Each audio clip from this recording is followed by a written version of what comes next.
Hello friends, Manoj Rajguru की political science classes में आपका स्वागत है। अगर आपको मेरे वीडियो, उनके कंटेंट और उनका प्रेजेंटेशन पसंद आए तो मेरे वीडियोस को लाइक करें, मेरे चैनल को सब्सक्राइब करें और बेल आइकन को दबाएं ताकि आने वाले वीडियोस की नोटिफिकेशन आपको टाइम टाइम पर मिलते रहे और एक ही प्लेटफॉर्म पर आप मेरे सारे वीडियो को एक्सेस कर सकें। Thank you. आज हम देखने जा रहे हैं कि प्लेटो के न्याय के सिद्धांत को जिस तरह से हमने समझा, उस सिद्धांत की विशेषताएं क्या हैं, क्या मुख्य बातें प्लेटो के न्याय के सिद्धांत से उभर कर हमारे सामने आती है। तो उन्हीं उन्हीं बातों को हम विशेषताओं में देख रहे हैं। सबसे पहली विशेषता कि प्लेटो का ये जो न्याय का सिद्धांत है वो अपनी प्रकृति या अपने स्वभाव से पूरी तरह से नैतिक सिद्धांत है। वर्तमान में अगर हम बात करें तो न्याय को एक कानूनी अवधारणा के रूप में समझा जाता है। मतलब कानून के हिसाब से जो सही है वो न्याय है, और जो कानून के हिसाब से सही नहीं है वो अन्याय है, अवैध है, अनुचित है। तो वर्तमान में न्याय को कानूनी अवधारणा के रूप में लिया जाता है, लेकिन प्लेटो का न्याय एक नैतिक अवधारणा के रूप में है। नैतिक कैसे? नैतिक इस अर्थ में कह सकते हैं कि प्लेटो ये कहता है कि हर व्यक्ति अपने कर्तव्यों का पालन करेगा।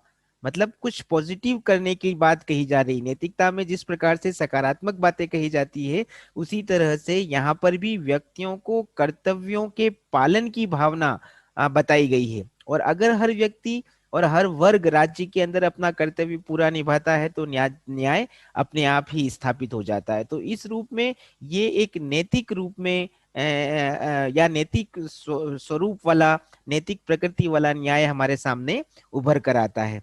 हम लोग अगर याद करें कि प्लेटो ने तत्कालीन समय की जो न्याय व्यवस्थाएं के सिद्धांत थे, चाहे वो परंपरागत सिद्धांत हो, क्रांतिकारी सिद्धांत हो या व्यवहारवादी सिद्धांत, इन तीनों की आलोचना ही इसलिए की थी क्योंकि उनमें नैतिकता नहीं थी। तो नैतिकता के को न्याय का एक प्रमुख तत्व बताते हुए प्लेटो ने अपने न्याय की अवधारणा को प्रस्तुत किया। तो पहली विशेषता ये अपनी प्रकृति से एक नैतिक सिद्धांत है। दूसरी बात हम लोग बता सकते हैं कि प्लेटो के इस पूरे न्याय के सिद्धांत की अवधारणा में न्याय को दो रूपों में बताने की कोशिश की गई है। एक वैयक्तिक न्याय और दूसरा सामाजिक न्याय। प्लेटो ये मानता है कि हर व्यक्ति की आत्मा में जो तीन तत्व पाए जाते हैं, उनमें से एक प्रधान तत्व के आधार पर जब व्यक्ति काम करता है तो उससे व्यक्तिक न्याय की स्थापना होती है। और इसी तरह से समाज में जो तीन वर्ग बनते हैं, उत्पादक वर्ग, दार्शनिक वर्ग और सैनिक वर्ग, और ये तीनों वर्ग जब उचित सामंजस्य के आधार पर अपना अपना निर्धारित काम करते हैं बिना किसी के हस्तक्षेप के, तो वो सामाजिक न्याय की स्थापना होती है। तो इस रूप में प्लेटो के न्याय के सिद्धांत में हम दो प्रकार के न्याय की चर्चा कर सकते हैं। एक वैयक्तिक न्याय और दूसरा सामाजिक न्याय।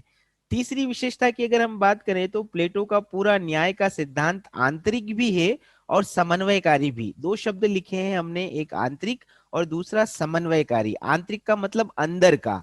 अब अभी हमने बात करी कि प्लेटो ये कहता है कि मनुष्य की आत्मा में तीन तत्व विद्यमान रहते हैं। अब आत्मा कहाँ है? अंदर। और ये तीनों तत्व जिसको वो क्षुधा, साहस और विवेक कहता है, ये तीनों भी कहाँ है? उसी आत्मा के अंदर निवास करते हैं। जैसे मेरे अंदर कितना साहस है ये नजर नहीं आता। अगर मैं कोई ऐसा काम करूंगा जिसमें साहस की आवश्यकता है, तब प्रदर्शित होगा कि हाँ मेरे अंदर साहस है। इसी प्रकार से अगर मैं कोई उत्पादन का काम करूंगा तो पता चलेगा कि मेरे अंदर क्षुधा की मात्रा है। तो ये जो आत्मा के तीन गुण हैं वो बाहरी या भौतिक रूप में नजर नहीं आते हैं, बल्कि वो मनुष्य की आत्मा के अंदर निवास करते हैं। इसीलिए प्लेटो क्या कहता है, प्लेटो के न्याय के सिद्धांत से क्या पता चलता है कि ये एक आंतरिक गुणों की बात करते हैं जो कि अदृश्य है। और दूसरी बात, प्लेटो के इस न्याय के सिद्धांत में इन गुणों में समन्वय भी है। समन्वय कैसे? कि हर मनुष्य के अंदर तीन तत्व रहते हैं, लेकिन वो काम अपने प्रधान तत्व के आधार पर करता है। तो उसी से वैयक्तिक न्याय स्थापित होता है। तो ये उसके उसके अंदर के भावों का समन्वय है। इसी तरह से हर समाज के अंदर तीन वर्ग होते हैं, उत्पादक वर्ग, सैनिक वर्ग और दार्शनिक वर्ग। ये तीनों वर्ग एक दूसरे की आवश्यकताओं को पूरा कर रहे हैं।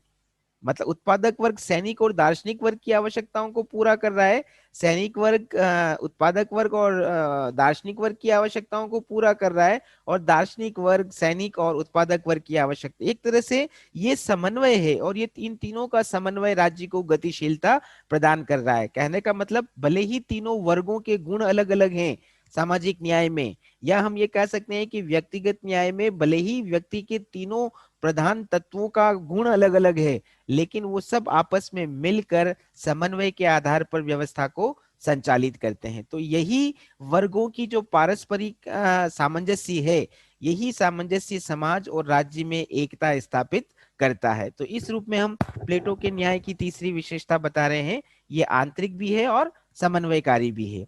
चौथी विशेषता यहाँ पर बताई जा सकती है कि प्लेटो का न्याय का सिद्धांत उसके आदर्श राज्य से घनिष्ठ रूप से संबंधित है।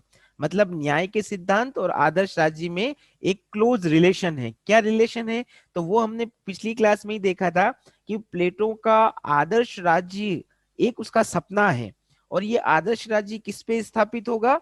न्याय की व्यवस्था पर स्थापित होगा। यानी कि न्याय के सिद्धांत को प्लेटो के आदर्श राज्य की नींव कहा जा सकता है। अगर ये न्याय का सिद्धांत ही स्थापित नहीं होगा तो आदर्श राज्य ही अस्तित्व में नहीं आएगा। तो एक तो ये बात कि इस रूप में न्याय और आदर्श राज्य में घनिष्ठ संबंध है। दूसरी बात, जब आदर्श राज्य स्थापित होगा तो वो न्याय के माध्यम से ही आत्मनिर्भर बनेगा, न्याय के माध्यम से ही उसमें एकता और स्थायित्व आएगा। कोई राज्य आदर्श क्या कब कहलाता है? किसी भी राज्य को आदर्श हम तब कहेंगे जब वो राज्य पूरी तरह से आत्मनिर्भर हो, उसके अंदर जितने भी वर्ग या जितने भी लोग रहते हैं उसके अंदर एकता की भावना हो, और राज्य में किसी भी प्रकार की अस्थिरता या अस्थायित्व ना हो। प्लेटो ने भी न्याय के माध्यम से क्या कहा कि तीनों वर्ग, शासक वर्ग, सैनिक वर्ग और उत्पादक वर्ग, ये तीनों वर्ग अपना काम करते हैं और राज्य की सारी आवश्यकताओं को ये तीनों वर्ग मिलकर पूरा कर लेते हैं। तो ऐसा राज्य आत्मनिर्भर बनता है।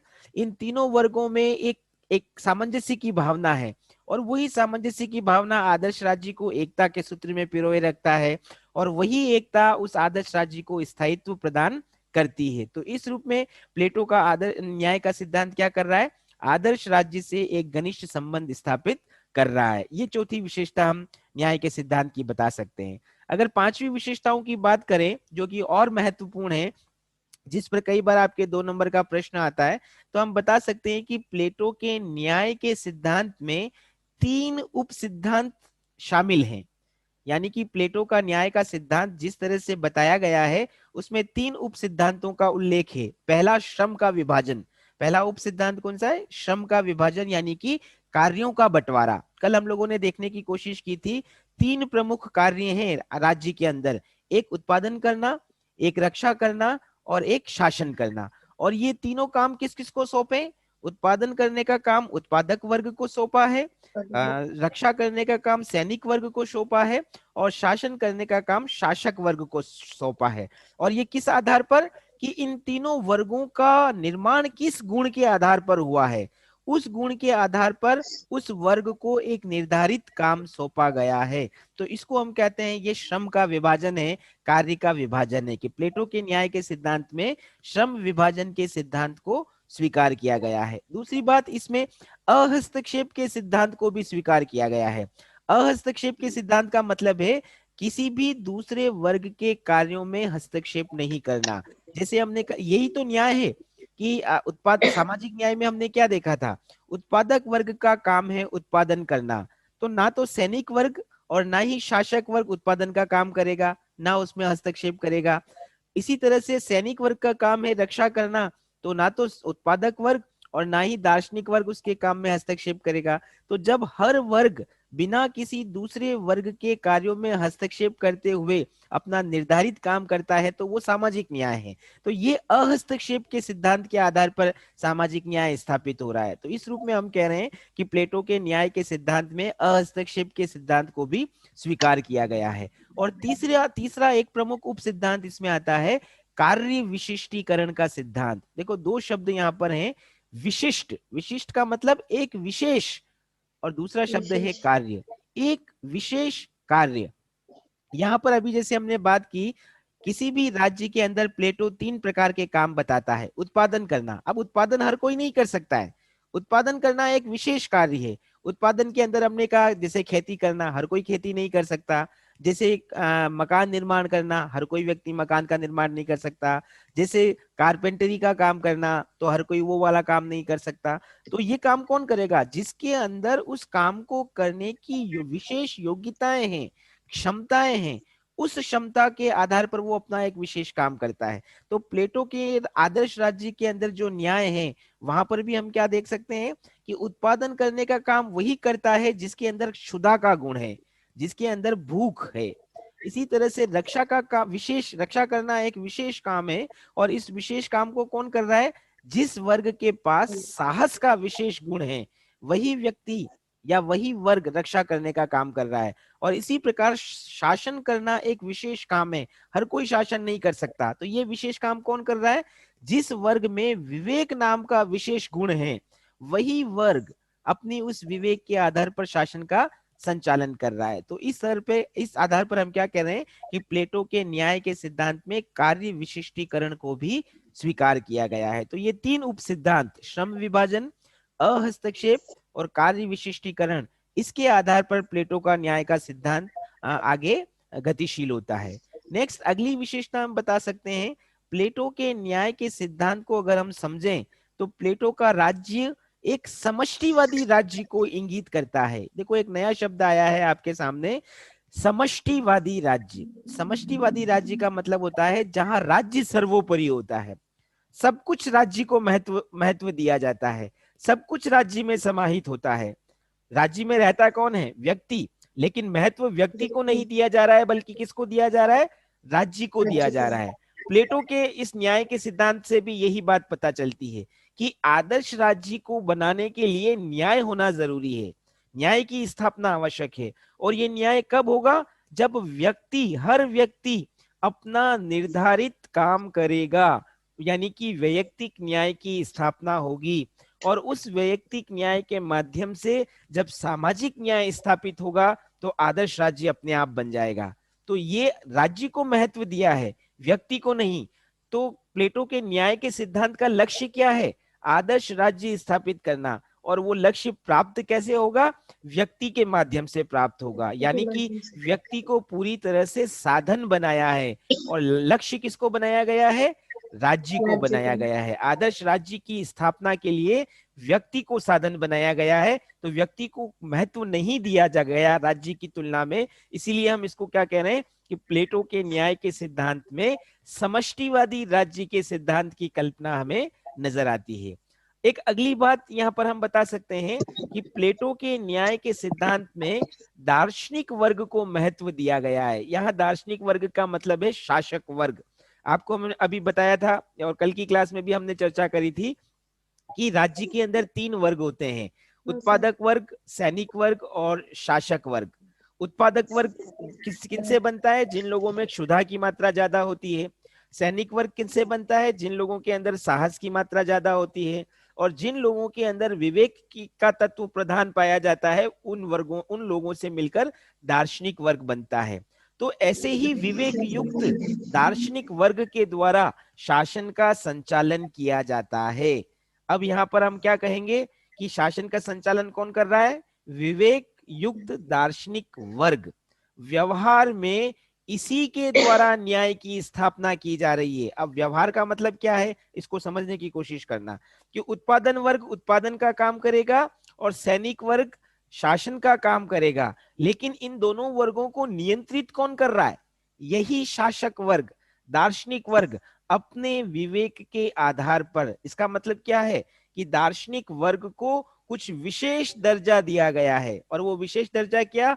कि वो अन्य दोनों वर्ग, जो उत्पादक वर्ग है और जो सैनिक वर्ग है, उन दोनों वर्गों में सामंजस्य लाने के लिए, संतुलन स्थापित करने के लिए उनको समय समय पर दिशा निर्देश प्रदान करेगा, उनको अनुशासन में रखेगा, उन पर नियंत्रण स्थापित करेगा। तो एक स्थान पर अगर हम ये कहें कि तीनों वर्गों क्या समान है, तो नहीं।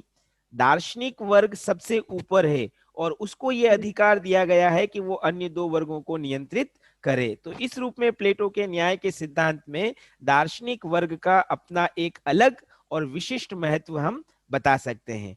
एक आखिरी विशेषता जो प्लेटो के न्याय के सिद्धांत में नजर आती है वो है साधन।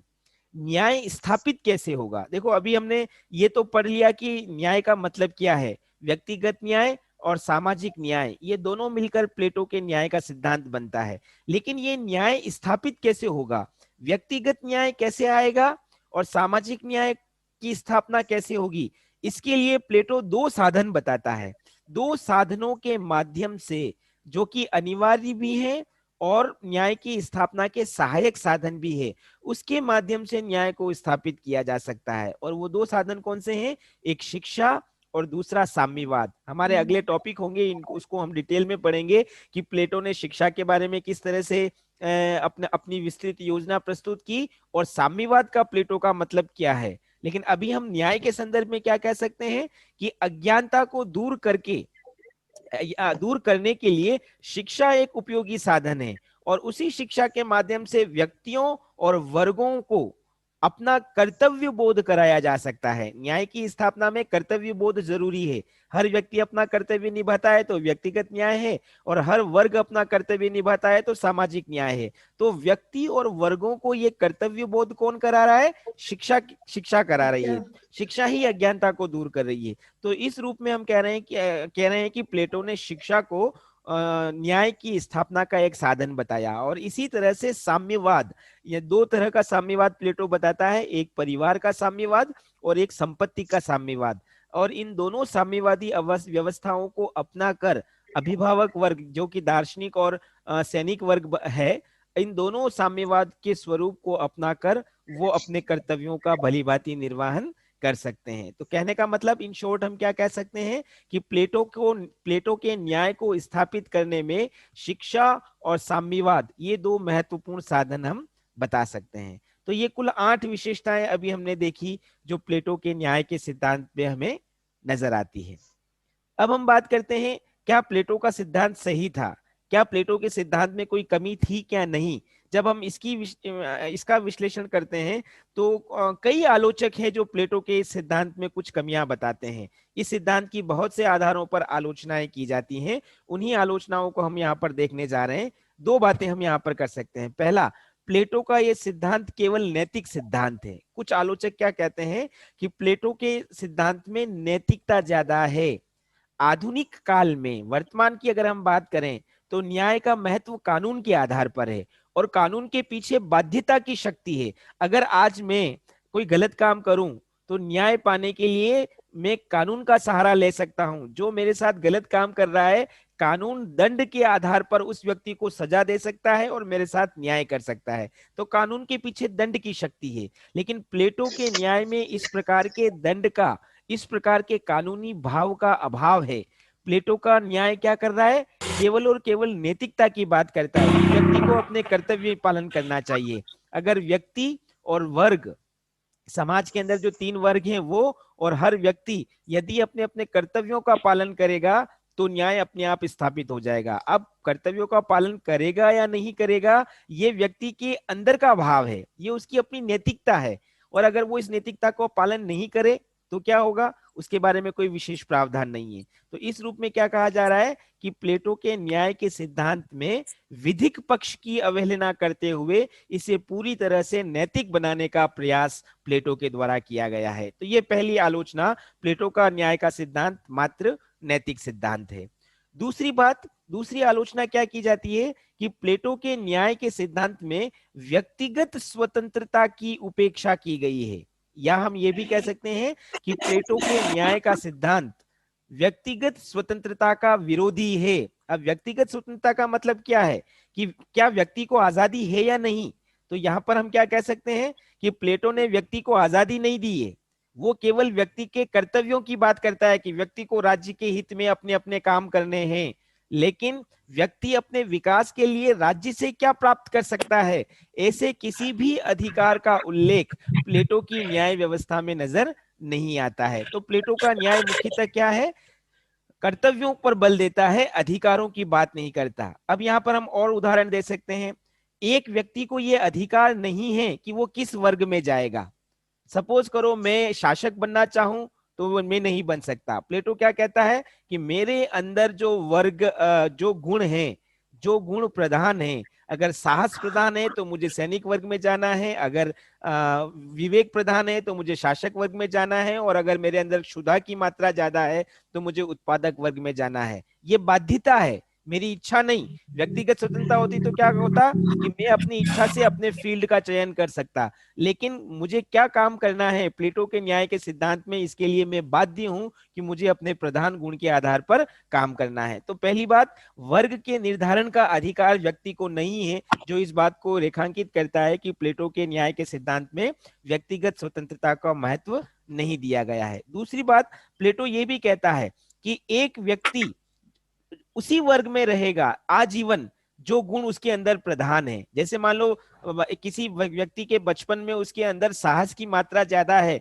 तो प्लेटो कहता है कि व्यक्ति आजीवन सैनिक वर्ग का सदस्य बना रहेगा, आजीवन रक्षा का काम करेगा, वो किसी भी दूसरे वर्ग में जाने का अधिकार नहीं रखता। अब यहाँ पर भी ये व्यक्तिगत स्वतंत्रता का विरोधी, क्योंकि अगर व्यक्ति स्वतंत्र रहता तो भले ही उसके अंदर एक गुण है, कुछ समय तक अगर वो एक वर्ग के काम कर रहा है तो उसे ये आजादी होनी चाहिए कि वो दूसरे वर्ग में जाना चाहे तो जा सकता है। लेकिन प्लेटो ऐसा अधिकार किसी भी व्यक्ति को नहीं देता, वो आजीवन प्रत्येक व्यक्ति को एक ही वर्ग में रखने की बात करता है या उसका समर्थन करता है। और अगली बात, जैसा अभी हमने पढ़ा था प्लेटो के न्याय की विशेषता में, प्लेटो का जो ये राज्य है वो सर्वाधिकारवादी राज्य का समर्थन करता है। सर्वाधिकारवादी राज्य का मतलब क्या है? सब कुछ राज्य के नियंत्रण में है, व्यक्ति का अपना कोई महत्व नहीं है, व्यक्ति केवल एक साधन बन जाएगा न्याय की स्थापना के लिए, और उस साधन के माध्यम से आदर्श राज्य के लक्ष्य को प्राप्त किया जाएगा। तो इन सारी बातों का निष्कर्ष क्या है कि प्लेटो के न्याय के सिद्धांत में व्यक्तिगत स्वतंत्रता का पूरी तरह से उल्लंघन किया गया है, पूरी तरह से उपेक्षा की गई है, और उससे व्यक्ति अपनी इच्छा से काम नहीं कर पाता। ये दूसरी आलोचना प्लेटो के न्याय के सिद्धांत की। तीसरी बात यहां पर हम कर सकते हैं, अभिजात तंत्र समर्थक। देखो पहले एक वर्ड समझ लेते हैं हम, अभिजात का मतलब क्या होता है? इंग्लिश में इसको हम कहते हैं एलिट। एलिट का मतलब एक वर्ग विशेष, समाज के अंदर एक वर्ग का निर्माण। वो वर्ग पैसे के आधार पर भी बन सकता है, सपोज पैसे वाले लोगों का एक समूह। वो वर्ग शिक्षा के आधार पर भी बन सकता है, सपोज करो जो सबसे हाईली एजुकेटेड लोग हैं उनको उनका एक समूह बन गया। वो वर्ग वंश के आधार पर भी बन सकता है कि ये समाज का उच्च वर्ग है, इनका अपना एक वर्ग है।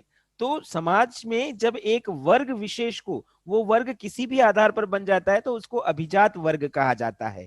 प्लेटो के न्याय में इसी प्रकार का अभिजात तंत्रीय शासन नजर आता है। कैसे? कि शासन करेगा कौन? शासन करने का अधिकार उन्हीं व्यक्तियों को है जिनके पास विवेक का गुण है। अब यहाँ पर आप देखो, प्रजातंत्र में जब हम बात करते हैं तो प्रजातंत्र में हर व्यक्ति को शासन में भाग लेने का अधिकार होता है। लेकिन प्लेटो के अंदर, प्लेटो की न्याय व्यवस्था में क्या कहा गया है? शासन वही व्यक्ति करेगा जिसके अंदर विवेक के गुण की मात्रा ज्यादा है, जो दार्शनिक वर्ग का सदस्य है। इसका मतलब ये प्रजातांत्रिक भावनाओं की उपेक्षा करता है। दूसरी बात, इसमें इसके अंदर व्यक्तियों को समानता का अवसर नहीं है, केवल उन्हीं लोगों को विशेष अधिकार है जो विवेक का गुण अपने अंदर रखते हैं। तो अवसरों की समानता के अभाव में एक वर्ग को विशेष अधिकार देने के आधार पर हम लोग ये कह सकते हैं कि प्लेटो का न्याय का सिद्धांत जो है वो अभिजात तंत्रीय व्यवस्था का समर्थन करता है, ना कि प्रजातांत्रिक व्यवस्था का। ये तीसरी आलोचना।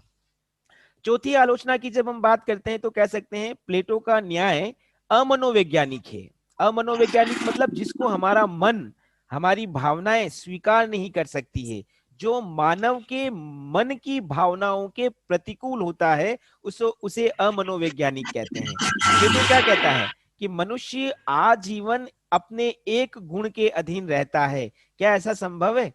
बच्चे के अंदर विवेक ज्यादा होता है या एक बूढ़े के अंदर विवेक ज्यादा होता है? एक जवान व्यक्ति में साहस की मात्रा ज्यादा होती है या एक बच्चे या बुजुर्ग में साहस की मात्रा ज्यादा होती है? तो कहने का मतलब, हम कभी भी अपने किसी एक प्रधान गुण के आधार पर पूरा जीवन यापन नहीं करते हैं।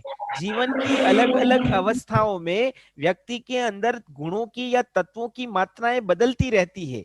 तो ये ह्यूमन साइकोलॉजी है कि हम अपने एक गुण के आधार पर काम नहीं कर सकते, लेकिन प्लेटो क्या कहता है कि आजीवन मनुष्य अपने एक प्रधान गुण के आधार पर काम करता है, जो कि एक गलत धारणा है। ठीक है। फिर दूसरी बात, प्लेटो ने अपने अपने इस न्याय के सिद्धांत को स्थापित करने में साम्यवाद को एक साधन बताया था, जिसमें हम उसने कहा था कि समाज के ये जो दो वर्ग हैं, दार्शनिक वर्ग, शासक वर्ग, और दूसरा सैनिक वर्ग, इनको न तो परिवार रखने का अधिकार होगा, न व्यक्तिगत संपत्ति रखने का अधिकार होगा। इसी को वो साम्यवाद कहता है। तो अगर किसी व्यक्ति को परिवार और संपत्ति से वंचित कर दो, क्या वो इसको स्वीकार करेगा? नहीं। उसका उसकी मानसिक स्थिति कभी भी उसे इस बात की इजाजत नहीं देगी कि वो परिवार और संपत्ति से दूर रहे। तो ये भी मनोवैज्ञानिक वैज्ञानिक आधार पर एक उचित तर्क नहीं है। तो कहने का मतलब क्या है, प्लेटो के न्याय के सिद्धांत में व्यक्ति को यंत्रवत, जिसको हम कहते हैं मशीन की तरह बना दिया गया है, कि आपको केवल अपने कर्तव्य करना है, आपको अधिकार नहीं मिलेंगे, और उसके साथ साथ आपको आत्मसंतुष्टि के लिए कुछ अन्य सुविधाएं जैसे परिवार और संपत्ति, उससे भी आपको दूर रखा जाएगा। तो मनोवैज्ञानिक आधार पर इन चीजों का कोई महत्व नहीं है, जो कि प्लेटो के द्वारा अपने न्याय के सिद्धांत में बताई गई है। इसीलिए प्लेटो के सिद्धांत को अमनोवैज्ञानिक सिद्धांत कहते हैं। फिर एक अगली बात यहाँ पर हम रेखांकित कर सकते हैं कि प्लेटो के न्याय के सिद्धांत में शासन के निरंकुश होने की संभावना बनी रहती है। अब यहाँ पर देखिए, शासन कर कौन रहा है? तो शासन कर रहा है यहाँ पर दार्शनिक या शासक वर्ग, जिसके पास विवेक की मात्रा ज्यादा है। बाकी सैनिक वर्ग और उत्पादक वर्ग को शासन में न तो भाग लेने का अधिकार है और ना ही हस्तक्षेप करने का अधिकार है। क्या तो इस रूप में क्या कह सकते हैं, शासन की सारी शक्तियां इसी दार्शनिक वर्ग के पास केंद्रीकृत हो गई है, जिसको हम कहते हैं सत्ता का केंद्रीयकरण। सत्ता की सारी शक्तियां किसके पास है? इसी दार्शनिक वर्ग के पास। और उस दार्शनिक वर्ग के ऊपर, उस शासक के ऊपर ना तो जनता का कोई नियंत्रण है और ना ही कानूनों का कोई नियंत्रण है। तो अब आप कल्पना करो कि एक ऐसा वर्ग, ऐसा व्यक्ति जिसके पास शासन की सारी शक्तियां हैं, लेकिन जिसके ऊपर किसी भी प्रकार का कोई नियंत्रण नहीं है, तब क्या संभावना बनती है कि वो उन शक्तियों का दुरुपयोग कर सकता है। एक पुरानी कहावत भी है, अनुभव भी ये कहलाता है कि शक्ति जो है वो व्यक्ति को भ्रष्ट करती है। अगर व्यक्ति के पास कोई शक्ति है किसी भी प्रकार की, शारीरिक, मानसिक, आर्थिक, और व्यक्ति के ऊपर उसको लेकर कोई नियंत्रण नहीं है, तो वो अपनी उन शक्तियों का दुरुपयोग कर सकता है। तो यहाँ पर भी जिस शासक वर्ग को शासन करने का अधिकार दिया है दार्शनिक वर्ग को, अगर उसके ऊपर कोई नियंत्रण नहीं है और वो अकेला उन शक्तियों का प्रयोग कर रहा है, तो शक्तियों के या शासन के निरंकुश होने की संभावना बराबर बनी रहती है। तो ये एक अगली आलोचना प्लेटो के न्याय के सिद्धांत को लेकर। नेक्स्ट अगली बात बताई जाती है कि प्लेटो के न्याय के सिद्धांत में कुछ विरोधाभास नजर आता है। प्लेटो ने जो बातें कही वो परस्पर, उसमें उनमें आधारभूत विरोध है, उनमें परस्पर अंतर नजर आता है। विरोधाभास का मतलब क्या है कि एक साथ दो अलग अलग बातें करना एक ही पक्ष को लेकर। प्लेटो के न्याय के सिद्धांत में भी हम ये देख सकते हैं। जैसे प्लेटो एक तरफ तो क्या कहता है कि आदर्श राज्य में तीनों वर्गों में एकता की भावना विद्यमान रहती है, ये तीनों वर्ग मिलकर आदर्श राज्य को चलाते हैं, तो इसी इसी सामंजस्य और एकता से आदर्श राज्य मजबूत होता है। लेकिन व्यवहार में हम क्या देखते हैं? व्यवहार में हम ये देखते हैं कि ये तो तीन वर्ग हैं, उत्पादक वर्ग, सैनिक वर्ग और दार्शनिक वर्ग। इन तीनों वर्गों के अलग अलग काम हैं। जब तीनों वर्गों का एक दूसरे से कोई लेना देना ही नहीं है, तो उनमें एकता क्यों आएगी? जब तीनों वर्ग अपना अहस्तक्षेप के आधार पर काम कर रहे हैं, कार्य विशिष्टीकरण के आधार पर वो काम कर रहे हैं, तो वो क्यों एक दूसरे के साथ एकता बनाए रखेंगे? तो ये दो अलग अलग बातें नजर आती हैं। इसलिए कुछ आलोचक कहते हैं कि ये एक विरोधाभास है। दूसरी बात, प्लेटो ये भी कहता है कि जन्म के आधार पर वर्ग का निर्धारण नहीं होगा। जैसे अभी हमारे यहाँ होता है ना कि व्यक्ति को जाति कैसे प्राप्त होती है वर्तमान में? जन्म के आधार पर, कि ब्राह्मण का बेटा ब्राह्मण होगा, क्षत्रिय का बेटा क्षत्रिय होगा, वैश्य का बेटा वैश्य होगा। तो ये जन्म आधारित जो जाति व्यवस्था अभी है, प्लेटो के न्याय के सिद्धांत में इस जन्म आधारित वर्ण व्यवस्था का निर्धारण नहीं किया गया। प्लेटो ये कहता है कि व्यक्ति में जो गुण प्रधान होगा उसके आधार पर व्यक्ति किसी वर्ग में जाएगा, लेकिन इसका प्रोसेस क्या होगा, उस प्रोसेस के बारे में प्लेटो कोई भी बात नहीं बताता। वो क्या कहता है कि व्यक्ति अपने प्रधान तत्व के आधार पर, उसकी आत्मा में जो 3 तत्व हैं, क्षुधा, साहस और विवेक, इसमें जो प्रधान तत्व है उसके आधार पर किसी एक वर्ग में जाएगा। लेकिन कैसे जाएगा, कौन निर्धारित करेगा कि उसके अंदर कौन सा तत्व प्रधान है? इस पूरी प्रक्रिया का उल्लेख प्लेटो ने अपने न्याय के सिद्धांत में नहीं किया है। तो ये भी एक विरोधाभास हम यहाँ पर बता सकते हैं। और तीसरा एक और तर्क यहाँ पर दे सकते हैं कि जब प्लेटो ने कोई प्रक्रिया तय नहीं की कि कौन सा व्यक्ति किस वर्ग में जाएगा, तो इसका मतलब ऑटोमेटिकली वो जन्म आधारित जो अभी जाति व्यवस्था है वो व्यवस्था उस समय निर्धारित हो जाएगी। तो उससे क्या होगा कि किसी व्यक्ति में अगर गुण नहीं है तब भी वो उस वर्ग का सदस्य मान लिया जाएगा। तो ये तर्क जो है वो ये प्रमाणित करते हैं कि प्लेटो के न्याय के सिद्धांत में विरोधाभास नजर आता है। एक और आलोचना ये की जाती है कि प्लेटो के न्याय का सिद्धांत अव्यावहारिक है। अव्यावहारिक किसको बोलते हैं? जिसको व्यवहार में स्वीकार नहीं किया जा सकता या जिसको व्यवहार में क्रियान्वित नहीं किया जा सकता, व्यवहार में हम जिसको अपना नहीं सकते। प्लेटो का न्याय का सिद्धांत भी कुछ इसी तरह का है। जैसे प्लेटो क्या कहता है, व्यक्ति को आजीवन एक ही काम करना है। अभी हमने एग्जाम्पल से कोशिश समझने की कोशिश की थी। आजीवन व्यक्ति एक काम कर ही नहीं सकता। सपोज करो एक बच्चा है, एक बच्चे के अंदर साहस की मात्रा नहीं होती है, लेकिन जब वो बड़ा होता है तो पहलवान बन सकता है। लेकिन वही पहलवान जब बुजुर्ग होगा तो उसकी शारीरिक क्षमता खत्म हो जाएगी, वो पहलवानी का काम नहीं कर सकता।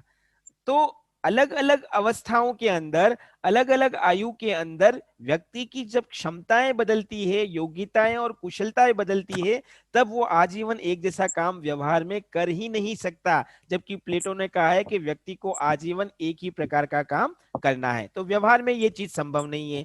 दूसरी बात, अभी हमने प्लेटो के साम्यवाद की चर्चा की कि न्याय को स्थापित करने का एक साधन क्या है, साम्यवाद। और उस साम्यवाद में उसने 2 बातों की चर्चा की थी कि ये जो दार्शनिक और सैनिक वर्ग है उसको ना तो परिवार दिया जाएगा, व्यक्तिगत परिवार होगा उसका, और ना ही उसकी कोई व्यक्तिगत संपत्ति होगी। क्या व्यवहार में ऐसा संभव है कि एक व्यक्ति को यह कह दिया जाए कि आपका अपना परिवार नहीं होगा, आपकी अपनी संपत्ति नहीं होगी, फिर भी आपको काम करना है न्याय के लिए, आदर्श राज्य के लिए? तो व्यवहार में यह संभव नहीं है। व्यक्ति किसी न किसी आकांक्षा से, किसी न किसी प्रलोभन से ही काम करता है, किसी न किसी व्यवस्था से जुड़कर ही काम करता है। अगर उस व्यवस्था से ही उसको आप पृथक कर दोगे तो वो उसका काम के प्रति कोई लगाव नहीं रहेगा। तो यहाँ ये इस आधार पर भी हम कह रहे हैं कि प्लेटो का न्याय का सिद्धांत अव्यावहारिक है। एक तीसरी बात, प्लेटो ने मानव आत्मा में 3 गुण बताए हैं, क्षुधा, साहस और विवेक। व्यवहार में अगर हम देखें तो मानव की आत्मा में ये 3 गुण हाँ हो सकते हैं, हम स्वीकार कर लें, लेकिन इसके अलावा और भी बहुत सारे नैतिक मूल्य, बहुत से भी और भी तत्व होते हैं जिनके आधार पर मनुष्य का व्यवहार, उसके कार्य संचालित किए जाते हैं। उन सब तत्वों की उपेक्षा करते हुए प्लेटो केवल और केवल 3 तत्वों की बात करता है, एक क्षुधा, दूसरा साहस और तीसरा विवेक। तो व्यवहार में केवल इसी धारणा को स्वीकार करना भी कठिन है। तो इस आधार पर हम कह रहे हैं प्लेटो का न्याय का सिद्धांत अव्यावहारिक है। एक अगली आलोचना ये की जाती है कि प्लेटो के इस न्याय के सिद्धांत में व्यक्ति के व्यक्तित्व का विकास अधूरा रह जाता है। व्यक्ति का व्यक्तित्व पूरी तरह से विकसित नहीं हो पाता। क्यों नहीं हो पाता? क्योंकि प्लेटो ने कुछ ऐसी शर्तें रखी हैं अपने न्याय के सिद्धांत को प्रस्तुत करते हुए, कुछ इस प्रकार की प्रक्रिया निर्धारित की है कि व्यक्ति आजीवन एक ही वर्ग में रहेगा। सपोज करो बचपन में अगर मेरे अंदर कुछ काम करने की, यानी कि क्षुधा की मात्रा ज्यादा है, उत्पादन करने की मेरे अंदर कुशलता है, तो मैं आजीवन उत्पादक वर्ग का सदस्य रहूंगा। इसका परिणाम क्या होगा कि उत्पादन के क्षेत्र में तो मैं कुशल हो जाऊंगा, लेकिन मैं दूसरे क्षेत्रों में पिछड़ जाऊंगा, है ना। जिसे हम कहते हैं ना, एक कंप्लीट पर्सनैलिटी किसको कहते हैं? संपूर्ण व्यक्तित्व का मतलब ये है कि व्यक्ति के अंदर हर गुण होने चाहिए, उसको हर काम आना चाहिए, उसके अंदर हर प्रकार की कला होनी चाहिए। लेकिन प्लेटो के न्याय के सिद्धांत में व्यक्ति को एक ही प्रकार का काम करने के लिए बाध्य किया जाता है, एक ही प्रकार का काम करने के लिए प्रेरित किया जाता है। तो वो दूसरे क्षेत्रों के अंदर उसको अपनी योग्यता, अपनी क्षमता, अपनी कुशलता विकसित करने का अवसर नहीं मिलता है। और जब ऐसा अवसर नहीं मिलता है, इसका मतलब वो अपने व्यक्तित्व को पूरी तरह से निखार नहीं पाता है, उसका संपूर्ण तरीके से विकास नहीं कर पाता है। तो ये व्यक्तित्व का अपूर्ण विकास भी प्लेटो के आदर्श राज्य में हम न्याय आदर्श जो आदर्श राज्य के लिए जो न्याय की व्यवस्था बताई है उसमें हम बता सकते हैं। नेक्स्ट एक अगली आलोचना बता सकते हैं कि प्लेटो का न्याय का सिद्धांत अवैज्ञानिक पद्धति पर आधारित है। अवैज्ञानिक पद्धति का जस्ट अपोजिट हम कह सकते हैं वैज्ञानिक पद्धति। वैज्ञानिक पद्धति का मतलब क्या होता है? ऐसी पद्धति जिसमें तर्क दिए जाते हैं। कोई भी काम अगर कर रहे हैं तो उसके पीछे एक लॉजिक, एक कारण बताया जाता है। प्लेटो के न्याय के सिद्धांत में ऐसी वैज्ञानिक पद्धति नजर नहीं आती है। मैंने प्लेटो की शुरुआत में ही बताया था, प्लेटो एक कल्पनावादी और आदर्शवादी विचारक है। वो अपनी कल्पनाओं के आधार पर पहले ही निष्कर्ष तय कर लेता है। जैसे फॉर एग्जांपल प्लेटो ने आदर्श राज्य को अपना लक्ष्य तय कर लिया था। अब वो आदर्श राज्य कैसे बनेगा, तो उसके लिए उसने न्याय की व्यवस्था को प्रस्तुत कर दिया। तो ये जो मेथड होता है जहां हम पहले ही निष्कर्ष तय कर लेते हैं और उस निष्कर्ष को प्रूव करने के लिए, प्रमाणित करने के लिए हम अपनी सुविधा से तर्कों को जुटा लेते हैं। तो यहाँ पर भी प्लेटो ने आदर्श राज्य की स्थापना के लिए न्याय की व्यवस्था को जुटा लिया। ये पूरी पद्धति जो है उसको निगमनात्मक पद्धति कहते हैं, जो कि अवैज्ञानिक पद्धति है। इस निगमनात्मक पद्धति में यथार्थ, वास्तविकता, हकीकत का कोई लेना देना नहीं होता है। पूरी तरह से यथार्थवादी पक्ष की उपेक्षा होती है निगमनात्मक पद्धति में। तो प्लेटो ने इसी निगमनात्मक पद्धति से आदर्शों और कल्पनाओं के आधार पर न्याय के सिद्धांत को प्रस्तुत किया। इसीलिए हम कह रहे हैं कि ये एक अवैज्ञानिक पद्धति पर आधारित सिद्धांत है। एक आखिरी आलोचना जो प्लेटो के न्याय के सिद्धांत के बारे में की जाती है वो ये कि प्लेटो का न्याय का सिद्धांत आधुनिक काल के अनुकूल नहीं है। वर्तमान में जिस तरह से न्याय को डिफाइन किया गया है, जिस तरह से न्याय को स्थापित किया गया है, उस पूरी व्यवस्था से प्लेटो का न्याय पूरी तरह से अलग है। जैसे फॉर एग्जांपल वर्तमान में हम न्याय को एक कानूनी अवधारणा के रूप में स्थापित करते हैं। कानून की बाध्यकारी शक्ति न्याय को स्थापित करने में सहायक है, लेकिन प्लेटो का न्याय केवल एक नैतिक अवधारणा है, उसमें किसी भी प्रकार का कानूनी पक्ष नहीं है। तो इस रूप में यह आधुनिक काल के अनुकूल नहीं है। दूसरी बात, प्लेटो के न्याय के सिद्धांत में जनता का विभाजन किया गया है 3 वर्गों में। जनता को 3 वर्गों में बांटा गया है। लेकिन अगर अभी हम देखें तो न्याय की स्थापना करने के लिए या न्याय को परिभाषित करने के लिए जनता का विभाजन नहीं किया जाता। न्याय तो कानून के आधार पर स्थापित किया जाता है। तो इस रूप में भी ये आधुनिक काल के अनुकूल नहीं है। तीसरी बात, अब वर्तमान में अगर हम देखें तो किसी भी राज्य के लिए संप्रभुता और संविधानवाद ये 2 महत्वपूर्ण अवधारणाएं राज्य के साथ जुड़ी होती है। संप्रभुता और संविधानवाद किसी भी राज्य को वास्तविक अर्थ प्रदान करते हैं, लेकिन प्लेटो ने अपने न्याय के सिद्धांत में ना तो संप्रभुता को महत्व दिया और ना संविधानवाद को महत्व दिया। वो अपने आदर्श राज्य की स्थापना में केवल कल्पनावादी न्याय को महत्व देता है। तो इस रूप में हम क्या कह रहे हैं कि प्लेटो के न्याय के सिद्धांत में इन 2 महत्वपूर्ण अवधारणाओं का, संप्रभुता का और संविधानवाद का, कोई उल्लेख नहीं है, कोई उसमें उसको महत्व नहीं दिया गया है। ये हम बता सकते हैं प्लेटो के न्याय के सिद्धांत की कुछ आलोचनाएं हैं। अब हम अंतिम पड़ाव की ओर अग्रसर करते हैं कि प्लेटो का न्याय का सिद्धांत भी देख लिया, उसकी विशेषताएं भी देख ली, तो और आलोचनाएं भी देख ली, उसमें कमियां क्या है वो भी देख ली। तो क्या इन आधारों पर प्लेटो के न्याय के सिद्धांत को स्वीकारना चाहिए? क्या इसका कोई महत्व है या नहीं? तो हम बात करते हैं अब प्लेटो के न्याय के सिद्धांत में क्या क्या महत्व के विषय हैं।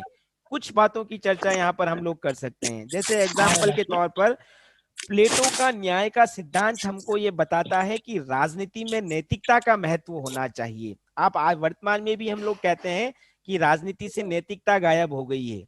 प्लेटो का ये पूरा सिद्धांत किस पर आधारित है? न्याय का सिद्धांत नैतिकता पर आधारित है, यानी कि राज व्यवस्था में नैतिकता, नैतिक आचरण, नैतिक व्यवहार ये सब महत्व रखता है। और वो नैतिकता कर्तव्य पालन से आती है। हर व्यक्ति जब अपना कर्तव्य पालन करेगा समाज और राज्य के हित में, तो नैतिकता अपने आप स्थापित हो जाएगी और उससे राजनीति और राज्य अपने आप शुद्ध और शुचिता को प्राप्त करेगा। तो वर्तमान में हम जिस नैतिकता आधारित राजनीति की बात करते हैं वो प्लेटो के न्याय के सिद्धांत में नजर आती है। दूसरी बात यहाँ पर हम कहते हैं प्लेटो ने अपने न्याय के सिद्धांत से राज्य को सावयवी एकता प्रदान की है।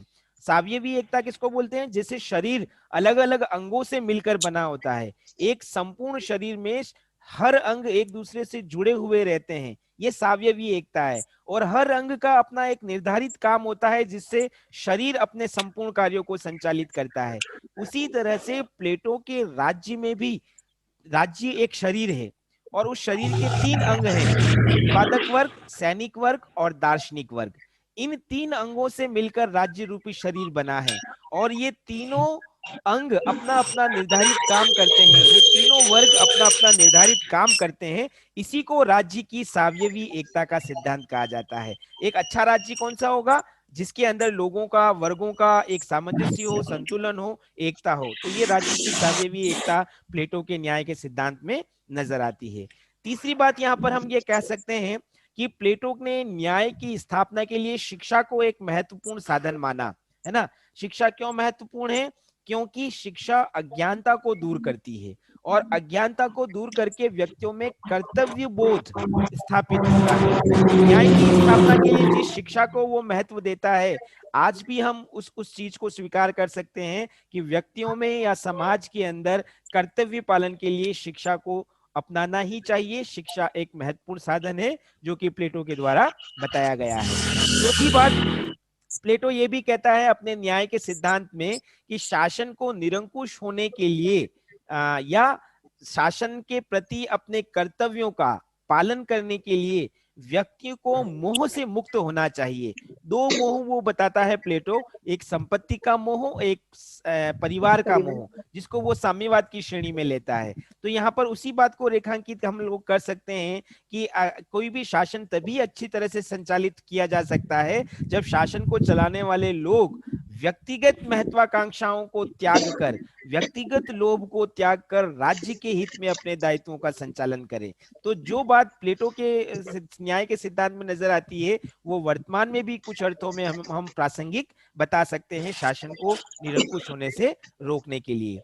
और एक आखिरी तर्क जो प्लेटो के न्याय के महत्व के बारे में दिया जा सकता है, प्लेटो ने जिस तरह से, भले ही प्लेटो का आदर्श राज्य की या उसको स्थापित करने वाले न्याय की अवधारणा कल्पना पर आधारित थी, उसके आदर्शों पर आधारित थी, लेकिन प्लेटो के ये विचार उसके बाद आने वाले जितने भी विद्वान थे उनके लिए प्रेरणा स्रोत बने। एक आदर्श राज्य कैसा हो सकता है, उसमें शासक के क्या गुण होने चाहिए, शासक के क्या कर्तव्य होने चाहिए, नागरिकों के क्या कर्तव्य होने चाहिए, ये जो बातें प्लेटो ने अपने इस न्याय के सिद्धांत में बताई, उन्हीं बातों को भविष्य में भी बहुत से विद्वानों ने अपने विचारों का आधार बनाया। तो इस रूप में हम कह सकते हैं कि प्लेटो का न्याय का सिद्धांत आदर्श राज्य की स्थापना का प्रेरणा स्रोत बना, इसलिए भी इसका महत्व है।